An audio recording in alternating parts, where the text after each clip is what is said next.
Kabilang ang delay sa pagdating ng ilang bakuna at case rates o yung sinasagot ng PhilHealth sa hospital bill sa mga tinalakay sa pagdinig ng Senado sa budget ng Department of Health. Si Senador Alan Peter Cayetano may naging hamon kay Health Secretary Ted Herbosa nang mapag-usapan ang tungkol sa cost analysis sa mahigit 100 ospital. Balitang hatid ni Jamie Santos. If I can do it in 1 week, magre-resign ka? Yes. O sige, call ako.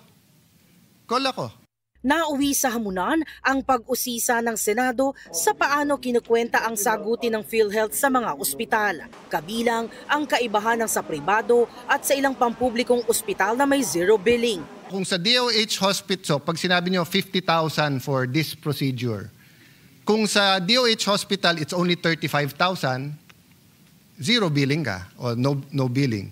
Pag pumunta ka sa isang private hospital and it's 50,000 within the case rate, zero billing ka.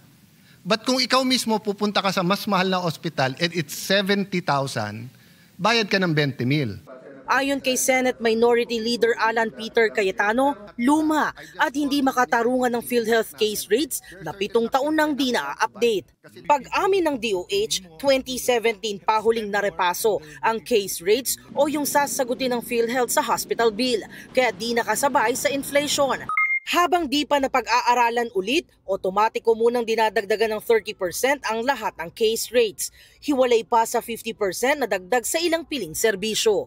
Pero pagpunto ni Cayetano, kulang pa rin ang sinasagot ng PhilHealth lalo na kung komplikasyon. Halimbawa, mahigit 900,000 pesos lang ang sagot nito sa isang bypass procedure, kahit posibleng umabot sa 1.5 million pesos ang bill kung may komplikasyon. Humingi siya ng cost analysis o survey sa 160 hospitals na ayon kay Health Secretary Herbosa ay matagal gawin. Pumalag si Cayetano at sinabing kung magagawa niya ito sa loob ng 1 linggo ay dapat mag-resign si Herbosa. For the survey to be completed, it's about 5 to 6 million claims that they started to average the cost. You don't need the claims. Ang pinag-uusapan dito, costing analysis. All you have to do is ask all the hospitals yung bawat magkano yon. Inusisa rin sa hearing ang delayed umanong pagdating ng ilang bakuna.